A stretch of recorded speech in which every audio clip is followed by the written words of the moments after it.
say, like my parents at my formals, they were, nearly 60 or whatever they were. Oh, not that old, but they were older people. They didn't have the fun, and they got fatigued towards the end, and they wanted to go home, and that's but they're different people. They're just, I don't know, they just didn't like to be out late, but they felt fatigued. They've been through their whole life. They had me at 30, and then they would have been 48 then. But yeah, they had me at 30 something, and so by the time that I'm 18, I'm at the prime of my life. They're tired and they're starting to get tired, and they're over it. Whereas with you, you're still in the prime of your life. Your 30s is the prime. It's the prime. And 40s as well. It's just the prime of our life. You're making me feel old. I don't mean it. I don't mean it in a bad way. But no, like you're still you, fit guy. Like nothing wrong with you, man. Like, yeah, but I'm just saying it doesn't sync up all the time. The brain and the body. I don't mean it. I don't mean it in any disrespect, any way, shape, or form. I wasn't even thinking about you while I was saying this. I'm just saying how, how lucky. Obviously, he's had it hard. At the same time, he's lucky because he's done everything that a man would want, and he's still young. Done it at a young age, yeah. Which I'd love. I think that's awesome. Like, got to admit. But then in the same token, one thing that I've realised too now that I'm in my age is that having kids so young, I also didn't experience a lot in terms of the wild side. That 100%. So you didn't party much? I've been out clubbing 3 times. Really? Yeah, honestly, like I've, you got to think, so from 16 up until 30, I was having nothing. Nothing. Yeah. You know what I mean? And essentially, you're 18, you're going, you're having fun, you're traveling. You missed out on those years. Just life experience and communication, conversations, and, everything in general. I used to get in trouble because when I was married, I'd go out maybe once every 6 months. And if I go out, I like to go out. I'll come. Oh yeah, I feel you. You know what I mean? I'll come home 3, 5 o'clock in the morning. Soft. But I would cruise. I wouldn't go. I thought you were going to say 3 p.m. Yeah, so I would stop drinking 12, 1 o'clock, and then go home, and then it'd be on. Like 2 weeks beforehand, when I'd say, I got a boys' night. Then she's allowed to have hell would break loose. She's allowed to have her girls' night. Didn't want to go. She's allowed. Didn't even want to go out and leave the kids with my family. So what do you do? Like, I still wanted to go. Yeah, I still want to go out because I'm that type of person. Go and have fun, but most of the guys I went out with, they were married anyway. It wasn't. Yeah, the women don't want you to be in a position where they could potentially lose you, and it comes down to trust. Like, if they trust you, it's okay. Like, well, it's a big thing, definitely, and I think it's who you hang around. Like you said, all the men that you hang around were married, and shouldn't have gave it a reason or to doubt you, or and if that trust is there and whatnot, why? But I even said, what is it? Why do you get the shits with me? I work hard, I provide, I raise my kids. I'm a good dad. I do everything I need to do. What is it? Is it the time I get back? Do you want me home at 1 o'clock? Is that? Oh yeah, okay. I did that, and it still didn't change. So compromising didn't even fix it. Didn't even okay, change. That's fair. I went back, I think, back to my normal hours after that because there was no point. Compromising didn't even work. It's just a matter of maybe a control mechanism. I think it was a lot of control and.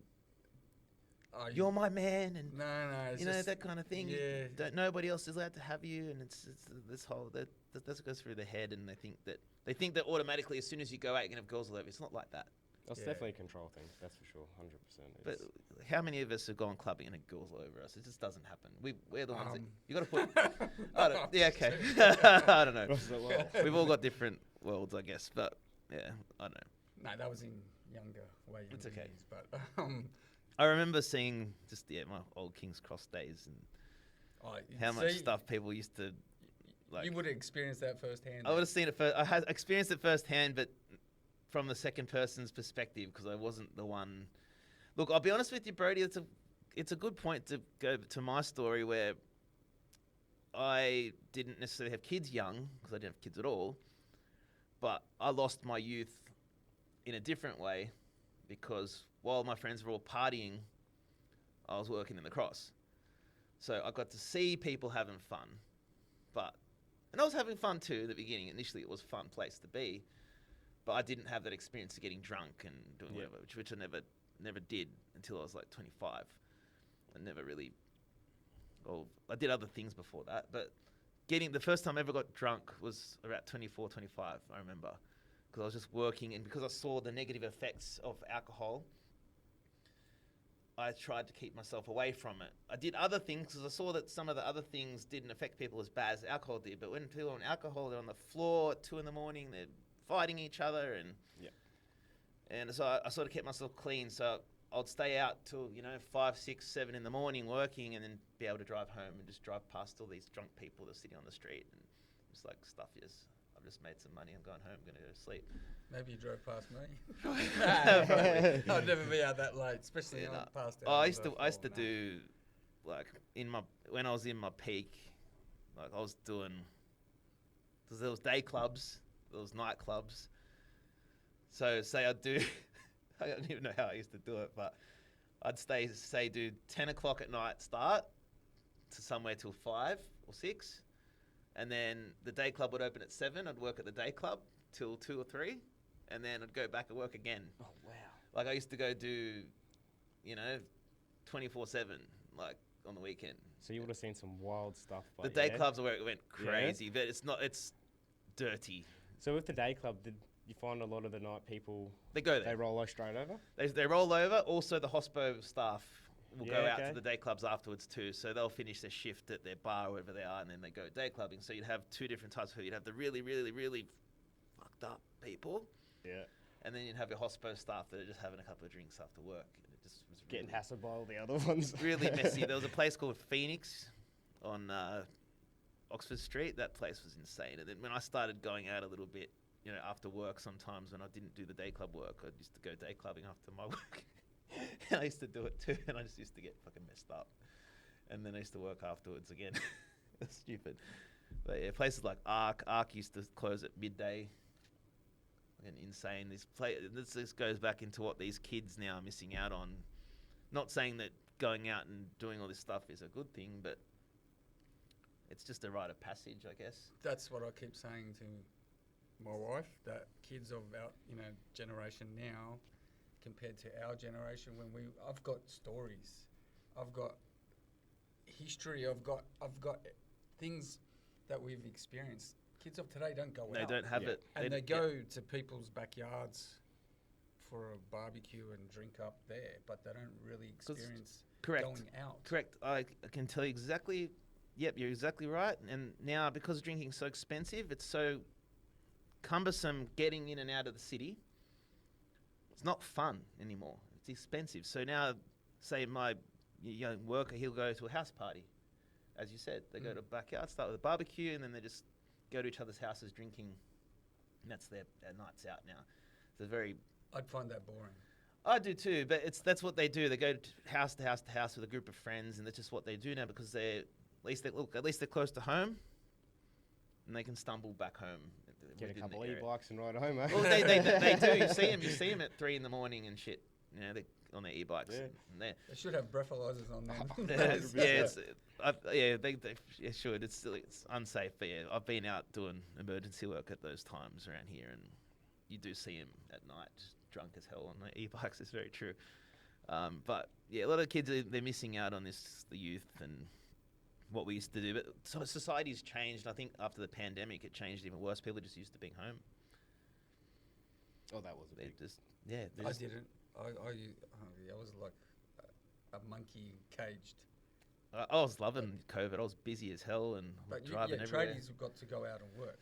We were busy. Yeah, correct. Yeah, I think it was only 1 week or something that we weren't. Yeah, they had the construction lockdown, where you couldn't do construction work. But then I wasn't even considered to be that because I was still an emergency service. So I was still out working every day. I just couldn't do a reno. But who the fuck's going to... The only problem with working in the Shire was the Karen mentality of dobbing each other in. They would dob me in or something. That was a really big thing in the Shire where people would dob each other in. Say if your neighbour's getting a reno, they would call the police and say, "Oh, they're doing a red, blah blah blah blah blah." That's what actually would happen. That's what this whole That's shocking. dibber dobber attitude of being a good little citizen, and it was bad in the Shire. Like, but yeah, no, I had no problems. All the stuff, but that's a whole other story. But I had no issues. Never really got stopped at all. I was driving in and out of the Shire, going to Penrith, the city, everywhere, and we had multiple trucks doing it. This was when I was a bigger company. Now I'm a very small company, but we were busy and we never got stopped once. All the stuff they told us was a lie. They didn't care. Are we going down that rabbit hole? They didn't care. No, we won't go down that rabbit hole. I'm just saying that's what that pandemic whole thing is just a lie. But let's not go down that road. Yeah. But we can talk more about like how the city was. You remember how it was? Oh yeah, I definitely remember. Like we would always go out. People love these stories. So were you both born in Sydney? Yeah, I was. Yeah, I was born Raised? here. Yeah. Yeah. I was like always a Cronulla boy. So life is different now compared to how it used to be? Oh yeah. Yeah? You? Big time. But Sydney's become just very boring, desolate, and it's hard to put a finger on it. But ever since the introduction of like Uber, things like that, everyone just stays home. I've noticed, especially in the Shire. That's why I kind of respect Western Sydney in a way, because there's always someone out, either sitting on their balcony, smoking a shisha, or whatever they're doing. But in the Shire, after 6 p.m, they roll into their garage, close the door, TV goes on, and a Toyota Yaris will appear an hour later with their food, and that's it. Their doors are closed, no one talks to each other, just this very inward, individualistic life. Whereas, say I go to Greenacre at night, you know, the neighbours walking around, someone sitting on their balcony, they're like, hey, go on, talking to each other. They're all they've got a more community. But around the Shire, it's just very individualistic. People are scared to talk to each other, and that's what I've noticed around here lately. What do you think? I don't know. I wasn't born and bred here. Where were you born and bred? Where were you born? I've been all over.